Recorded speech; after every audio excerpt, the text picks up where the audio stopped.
আসসালামু আলাইকুম এভরিওয়ান, আশা করি সবাই ভালো আছেন। গতকাল রবিবার দিন আমি মামুন ভাই কাইকাটেক হাটে গিয়েছি হাঁস কিনতে। এই কাইকাটেক হাটটি হচ্ছে খুবই পপুলার সাপ্তাহিক হাট। এটা বন্দর থানা এবং সোনারগাঁ থানার মাঝামাঝিতেই অবস্থিত। তো সবচেয়ে মজার বিষয় হচ্ছে যখনই আমরা এই হাঁসটি কিনতেছিলাম, তো মামুন ভাই হাঁসটির যখন দাম জিজ্ঞেস করলো, তো বিক্রেতা বললো এই হাঁসটির দাম হচ্ছে ৩,০০০ টাকা। তো মামুন ভাই কিন্তু বার্গেনিং করতে পারে না এবং এই হাঁস কেনার জন্য তেমন আইডিয়া নেই। তো মামুন ভাই একদমই বলছে ১৬০০ টাকা দিবেন। বিক্রেতা তো খুশি, বলতেছে দেন ১৬০০ টাকায় দেন, বিক্রি করব। তখন মামুন ভাই বলতেছে যে হাঁসটির দাম মনে হয় আমরা বেশি বলে ফেলছি। তা আমি বলতেছি কেনার দরকার নেই, আমরা পরে কিনবো। তো বিক্রেতা তো আমাদের দিয়ে দিছে, ভাই হাঁসটি নিয়ে যান ১৬০০ টাকায়।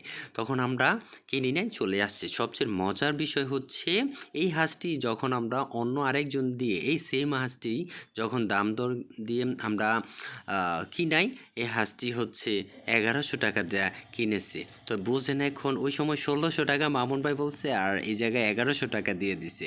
তো সেই কারণে বলবো যে যখনই কোনো কিছু কিনতে যাবেন অবশ্যই দাম দর অথবা বার্গেনিং করে নেবেন আপনার। আর আপনার যদি আইডিয়া না থাকে তাহলে আপনি একটু বুঝে শুনে কিনবেন।